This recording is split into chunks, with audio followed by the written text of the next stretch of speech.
Hello friends, welcome back to my channel Himanshu classes. दोस्तों, प्रधान शिक्षक परीक्षा की तैयारी मैं अपने चैनल पर आपको लगातार करवा रहा हूं।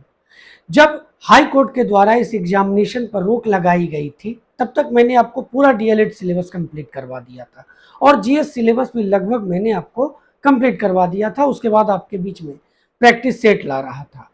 जब हाई कोर्ट के द्वारा इस पर स्टे लगाया गया, उसके बाद मैंने फिर से इसके डीएलएड सिलेबस का रिवीजन, जितना भी चैप्टर है यूनिट 1 से लेकर के यूनिट 8 तक का, जिसमें मैंने यूनिट 1 के टॉपिक नंबर 6 तक आपको जो देखिए, मैं जो भी आपके बीच में प्रस्तुत करता हूं, जिस भी टॉपिक को मैं आपके बीच में रखता हूं, पहले उसका डिटेल रखता हूं, फिर एमसीक्यू रखता हूं।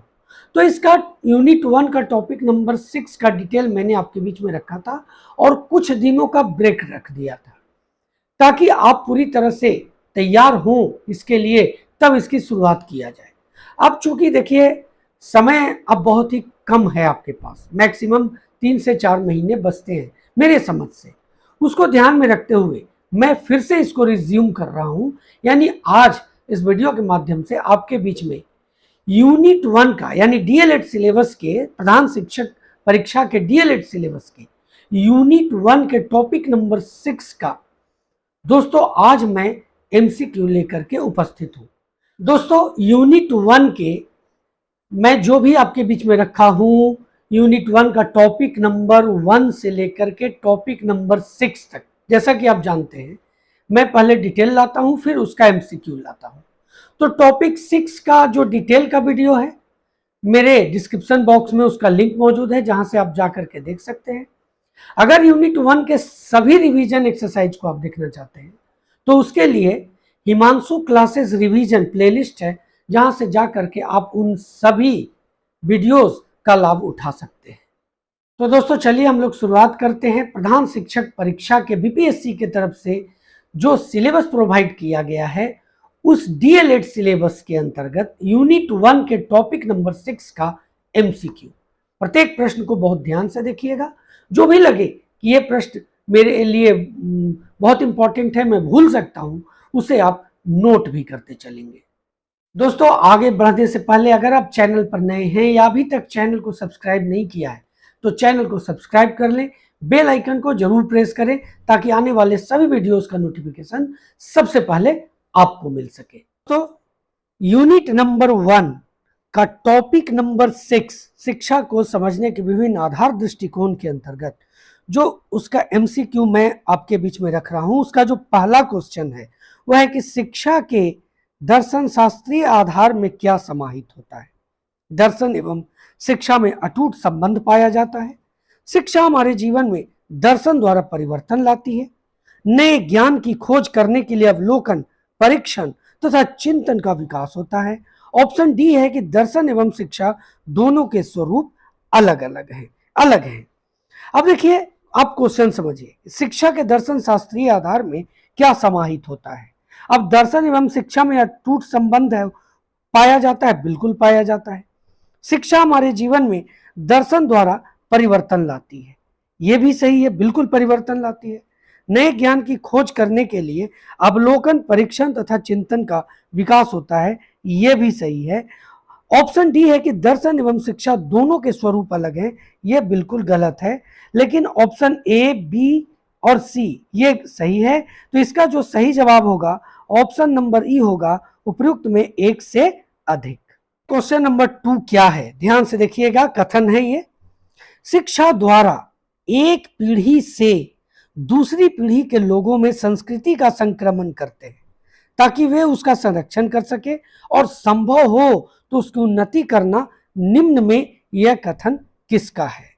फ्रोवेल का है, सुकरात का है, पॉल फ्रेटे का है या मैकेंजी का है? यह कथन जो है ऑप्शन नंबर ए, फ्रोवेल का है। आते हैं प्रश्न नंबर 3 पर। क्या है प्रश्न नंबर 3? शिक्षा परिवर्तन का एक साधन है। यह कार्य समाज में निम्न में किसके द्वारा किया जाता है? ध्यान से देखिएगा, शिक्षा परिवर्तन का एक साधन है। अब ये किसके द्वारा किया जाता है, ये ऑप्शन से आपको बताना है। परिवार द्वारा, धार्मिक समूहों द्वारा, सामाजिक संस्थाओं द्वारा या राजनीतिक संस्थाओं द्वारा, उपयुक्त में से कोई नहीं, उपयुक्त में एक से अधिक। तो देखिए ये परिवार द्वारा भी परिवर्तन का एक साधन है। ये कार्य समाज के किसके द्वारा किया जाता है, तो परिवार द्वारा भी, धार्मिक समूहों द्वारा भी, सामाजिक संस्थाओं द्वारा भी और राजनीतिक संस्थाओं द्वारा भी। यानी इसका जो जवाब होगा ऑप्शन नंबर ई होगा, उपयुक्त में एक से अधिक। क्वेश्चन नंबर 4 को ध्यान से देखिएगा। क्वेश्चन क्या है, एक व्यवहारिक शैक्षिक दर्शन को मानना होगा कि क्या मानना होगा, ये प्रश्न है। सभी अधिगम पूरी तरह से शिक्षक पर निर्भर है। अधिगम विद्यार्थी की एकमात्र जिम्मेदारी है। सभी अधिगम स्थान, समय और परिस्थितियों के संदर्भ पर निर्भर है। ऑप्शन डी है कि अधिगम शिक्षक और छात्र के बीच एक संवादात्मक प्रक्रिया है। तो इसका जो सही जवाब होगा ऑप्शन नंबर सी होगा, सभी अधिगम स्थान, समय और परिस्थिति के संदर्भ पर निर्भर है। देखिए नेक्स्ट क्वेश्चन भी कथन पर ही आधारित है और क्वेश्चन क्या है कि मानव इतिहास की संचालन शक्ति है। क्या है, मानव इतिहास की संचालन शक्ति है, वही समस्त मूल्यों का स्रोत तथा समस्त घटनाओं का प्रारंभ करता है। उपरोक्त कथन किसका है, कार्ल मैनहीम, चार्ल्स वुड, जे.एस. मिल या कांट का। तो इसका सही जवाब होगा ऑप्शन नंबर ए, कार्ल मैनहीम का। क्वेश्चन नंबर 6 बहुत इंपॉर्टेंट है और आपको ध्यान से देखना चाहिए। क्वेश्चन क्या है सो समझिए।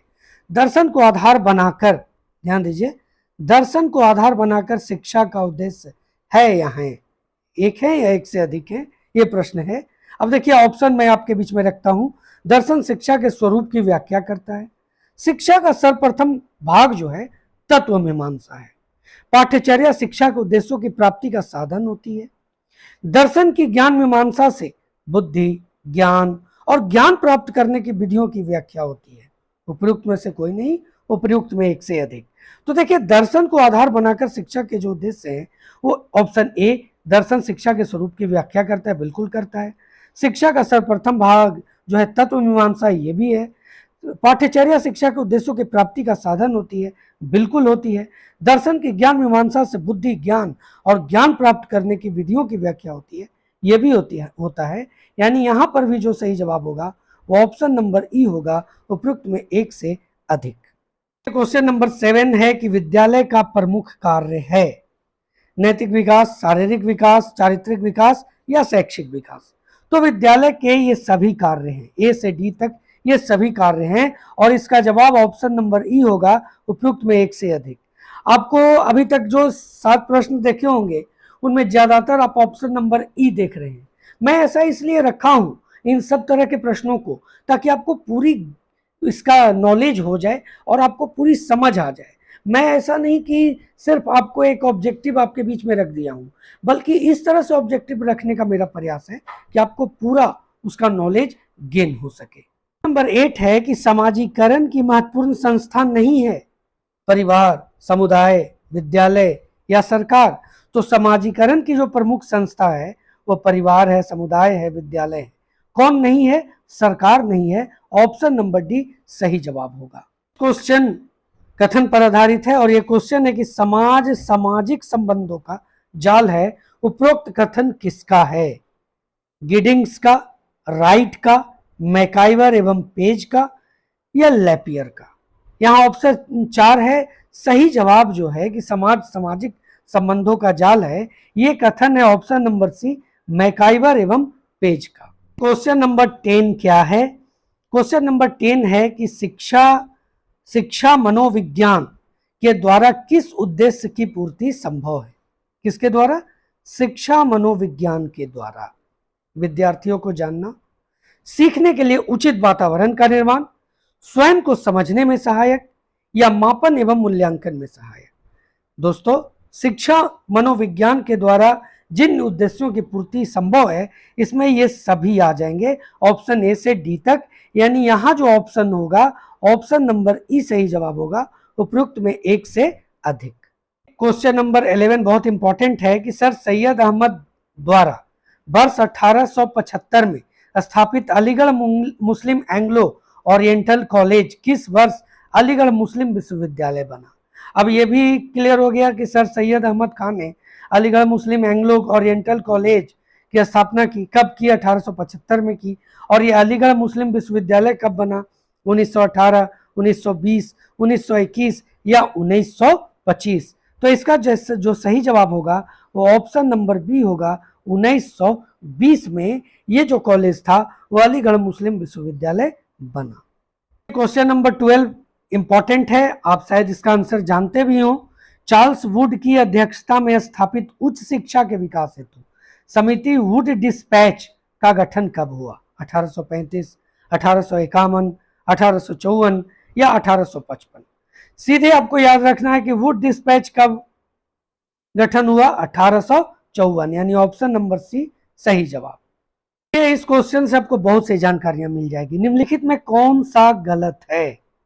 अब देखिए, राधा कृष्णन आयोग 1948, माध्यमिक शिक्षा आयोग 1952, कोठारी शिक्षा आयोग 1964-66, आचार्य राममूर्ति समिति 1965। अब यहाँ पर जो भी आप प्रश्न देख रहे हैं उसमें अगर आपको सही डेट उसका मालूम है, उसका सही सन मालूम है, तो आपको ये इसका जवाब देने में आसानी होगी। तो इसका जो सही जवाब होगा कि कौन सा गलत है, तो ऑप्शन नंबर डी गलत है। बाकी ये तीनों जो आप देख रहे हैं ये सही है।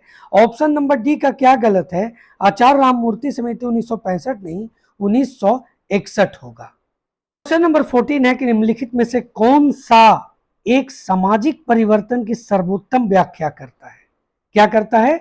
सामाजिक परिवर्तन की सर्वोत्तम व्याख्या। ऑप्शन के आधार पर आप इसका आंसर लगा लेंगे। देखिए, ऑप्शन ए क्या है? समाज में भाषा और व्यवहार में परिवर्तन। ऑप्शन बी है समाज में संरचना और भाषा में परिवर्तन, शैक्षिक प्रक्रिया द्वारा लाया गया परिवर्तन। ऑप्शन सी है। ऑप्शन डी है सामाजिक संस्थाओं की संरचना और कार्य प्रणाली में परिवर्तन। तो सामाजिक परिवर्तन की जो सर्वोत्तम व्याख्या करता है वह यही करता है, ऑप्शन नंबर डी, सामाजिक संस्थाओं की संरचना और कार्य प्रणाली में परिवर्तन ही सामाजिक परिवर्तन की सर्वोत्तम व्याख्या है। इसके बारे में थोड़ा डिटेल भी जान लेते हैं। देखिए, सामाजिक परिवर्तन मानवीय अंतःक्रियाओं और संबंधों में परिवर्तन है और सांस्कृतिक और सामाजिक संस्थाओं को परिवर्तित करता है। यह समाज की सामाजिक व्यवस्था का परिवर्तन है। यह जो परिवर्तन है दोस्तों समय के साथ होते हैं और अक्सर इनके समाज के लिए गहन और दीर्घकालीन परिणाम होते हैं। क्वेश्चन नंबर 15 क्या है कि किस मनोवैज्ञानिक ने कहा कि चेतन मन के साथ अचेतन मन पर भी ध्यान देना चाहिए? जेबी वाटसन ने, वुडवर्थ ने, टाइडमैन ने, फ्रायड ने। अब देखिए, इसका जो सही जवाब होगा कि किस मनोवैज्ञानिक ने कहा कि चेतन मन के साथ अचेतन मन पर भी ध्यान देना चाहिए, तो जवाब है ऑप्शन नंबर डी, फ्रायड ने। क्वेश्चन नंबर 16 भी आई है।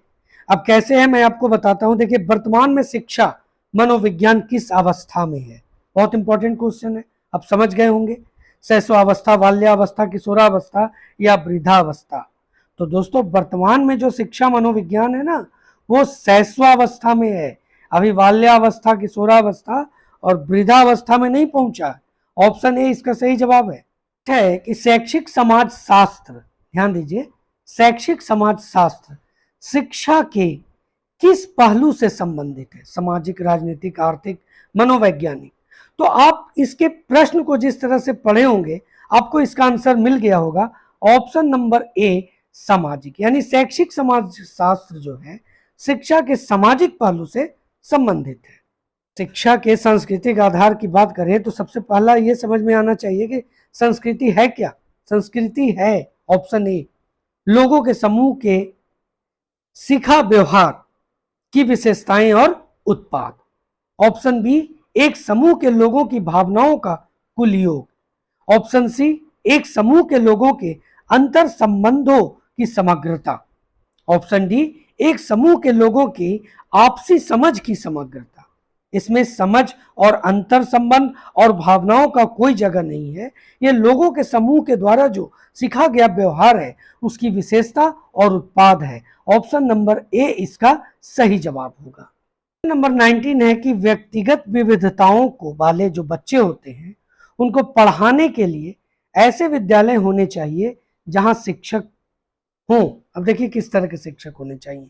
ऑप्शन ए है विविध अधिगम आवश्यकताओं के अनुसार, ध्यान दीजिए, विविध अधिगम आवश्यकताओं के अनुसार विभिन्न शिक्षण अधिगम प्रविधियों का प्रयोग करने में प्रशिक्षित हो।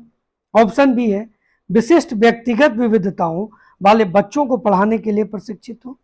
ऑप्शन सी है बच्चों को समरूप अधिगमकर्ता बनाने में प्रशिक्षित हो।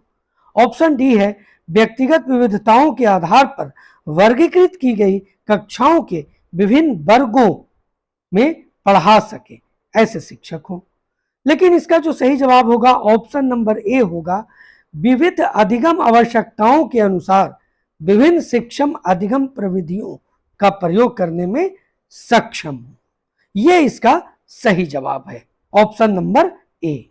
एक नेक्स्ट क्वेश्चन 20 है, अल्बर्ट बंडूरा के सामाजिक अधिगम सिद्धांत के अनुसार निम्न में कौन सा सही है? किनके द्वारा? अल्बर्ट बंडूरा के सामाजिक अधिगम सिद्धांत के अनुसार कौन सा सही है? अब आपको लग रहा होगा कि पूरे सिलेबस में अल्बर्ट बंडूरा नहीं पढ़ना है, फिर मैं ऐसा प्रश्न आपके बीच में क्यों ले आया? लेकिन आपको सामाजिक अधिगम सिद्धांत के बारे में जानना बहुत जरूरी है, सामाजिक आधार समझना है आपको। इसके लिए अल्बर्ट बंडूरा के जो कुछ कथन है और जो उनके द्वारा जो सिद्धांत प्रस्तुत किए गए हैं उसके जो सही परिप्रेक्ष्य है वो आपको जानना जरूरी है। तो अल्बर्ट बंडूरा के सामाजिक अधिगम सिद्धांत के अनुसार कौन सा सही है? देखिए ऑप्शन ए देख लीजिए, खेल अनिवार्य है और उसे विद्यालय में प्राथमिकता दी जानी चाहिए। ऑप्शन बी है बच्चों को सीखने के लिए प्रतिरूपण मॉडलिंग का एक मुख्य तरीका है। अनिर्णित संकट बच्चों को नुकसान पहुंचा सकता है और संज्ञानात्मक विकास सामाजिक विकास से स्वतंत्र है।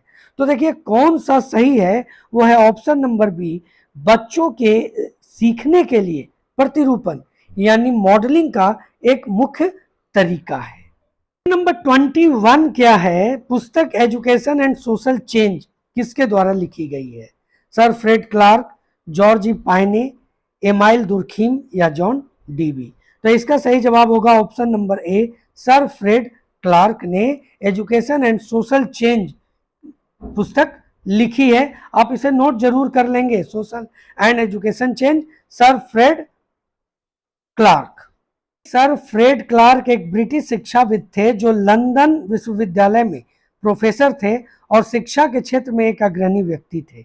एजुकेशन एंड सोशल चेंज पुस्तक पहली बार 1960 में प्रकाशित हुई थी इनके द्वारा और इसे कई बार संशोधित और अद्यतन किया गया है। तो ये आपको जानना जरूरी था, इसीलिए मैंने ये आपके बीच में रखा। बहुत इंपॉर्टेंट क्वेश्चन है कि शिक्षा का एक मुख्य उद्देश्य व्यक्ति का एकीकृत विकास होना चाहिए। इस संबंध में एक मॉडल पेश किया गया है किनके द्वारा? अरविंद, टैगोर, गांधी या विवेकानंद के द्वारा? तो इसका सही जवाब होगा option number A, Arvind. Next question है कि कौन सा शिक्षा और समाज के बीच द्विपक्षीय संबंध को दर्शाता है? ध्यान दीजिए, किस संबंध को? द्विपक्षीय संबंध को। विद्यालय एक लघु सामाजिक व्यवस्था है, समाज ने विद्यालय खोलने की योजना बनाई है, विद्यालय समाज का एक प्राणी है, विद्यालय समाज द्वारा स्वयं को फिर से बनाने के लिए बनाया गया है। तो जो सही जवाब होगा वो ऑप्शन नंबर डी होगा, विद्यालय समाज द्वारा स्वयं को फिर से बनाने के लिए बनाया गया है। यह शिक्षा और समाज के बीच द्विपक्षीय संबंध को दर्शाता है। शिक्षा के राजनीतिक दृष्टिकोण के अंतर्गत आपको जानना जरूरी है कि शिक्षा का राजनीतिक उद्देश्य क्या है? लोकतंत्र, धर्मनिरपेक्षता, संवैधानिकता या महानगरीयता? तो इसका जो सही जवाब होगा ऑप्शन नंबर ए होगा, शिक्षा के राजनीतिक उद्देश्य लोकतंत्र है। नेक्स्ट क्वेश्चन कथन से है कि मनोविज्ञान आचरण एवं व्यवहार का यथार्थ विज्ञान है। ये कथन किसका है? स्किनर, वुडवर्थ, मैकडूगल या वाटसन? तो मनोविज्ञान आचरण एवं व्यवहार का यथार्थ विज्ञान है। ये कथन ऑप्शन नंबर सी, मैकडूगल का है। नेक्स्ट क्वेश्चन भी कथन से ही मैंने आपके लिए लिया है और वो क्वेश्चन क्या है, नोट जरूर कर लेंगे ऐसे ऐसे क्वेश्चन को। आधुनिक काल में एक परिवर्तन हुआ है, मनोवैज्ञानिकों ने धीरे धीरे अपने मनोविज्ञान को दर्शन शास्त्र से पृथक कर लिया है। कथन किसका है? रायबर्न का, ड्यूबी का, इम्बिल का या गैरिट का? तो इसका सही जवाब होगा ऑप्शन नंबर ए, रायबर्न का ये कथन है कि समाज शास्त्र सामाजिक व्यवस्था तथा सामाजिक प्रगति का विज्ञान है। उक्त कथन किसका है? Auguste Comte, Morris Ginsberg, MacIver और पेज क्यूबर? तो इसका जवाब होगा option number A, Auguste Comte. Question number 28 में बहुत इंपॉर्टेंट क्वेश्चन, शिक्षा का समाज पर प्रभाव पड़ता है। यहां पर ऑप्शन है, उसके आधार पर आपको बताना है। सामाजिक विरासत का संरक्षण, सामाजिक भावना को जागृत करना, समाज का राजनीतिक विकास, समाज का आर्थिक विकास। देखिए ऑप्शन ए से लेकर डी तक ये सभी इसके जवाब होंगे, यानी ऑप्शन नंबर ई इसका सही जवाब होगा। नंबर 29 तो मैं कहूंगा कि आप जरूर नोट कर लेंगे। दर्शन और शिक्षा एक ही सिक्के के दो पक्ष हैं, जो एक ही वस्तु के विभिन्न दृष्टिकोण को प्रस्तुत करते हैं और एक दूसरे में अंतर्निहित है। दर्शन जीवन का विचारात्मक पक्ष है और शिक्षा क्रियात्मक पक्ष। उक्त कथन किसका है? रॉस का, फ्रोवेल का, मैकाइवर का या पियाजे का? तो इसका सही जवाब होगा ऑप्शन नंबर ए, रॉस का। नंबर 30, जिन कारणों से शिक्षा दर्शन को प्रभावित करती है, यानी आपको किन कारणों से शिक्षा दर्शन को प्रभावित करती है वो बताना है। ऑप्शन देख लीजिए। शिक्षा दर्शन की आधारशिला है, शिक्षा दर्शन के निर्माण का साधन है, शिक्षा दर्शन को जन्म देती है, शिक्षा दर्शन का विकास करती है। यानी option A, B, C, D ये सभी सही हैं। ये सभी जो है ये सभी कारण हैं जो शिक्षा दर्शन को प्रभावित करती है, यानी ऑप्शन नंबर ई इसका सही जवाब होगा, उपयुक्त में एक से अधिक। तो दोस्तों यह था प्रधान शिक्षक परीक्षा के डीएलएड सिलेबस के अंतर्गत यूनिट 1 का टॉपिक नंबर 6 का एमसीक्यूज। दोस्तों मैंने जो भी प्रश्न आपके बीच में रखे वो आपके एग्जामिनेशन को ध्यान में रख करके बनाया है और कोशिश किया है। दोस्तों मेरी तरफ से एक प्रयास है कि इस तरह के प्रश्नों को आपके बीच में रखूं जो आपके एग्जामिनेशन के लिए एसेंशियल। तो दोस्तों चैनल पर इसी तरह से बने रहे। अगर अभी तक चैनल को सब्सक्राइब नहीं किया है तो चैनल को सब्सक्राइब कर लें, बेल आइकन को जरूर प्रेस करें ताकि आने वाले सभी वीडियोस का नोटिफिकेशन सबसे पहले आपको मिल सके। तो दोस्तों मिलते हैं अगले वीडियो में, तब तक के लिए जय हिंद।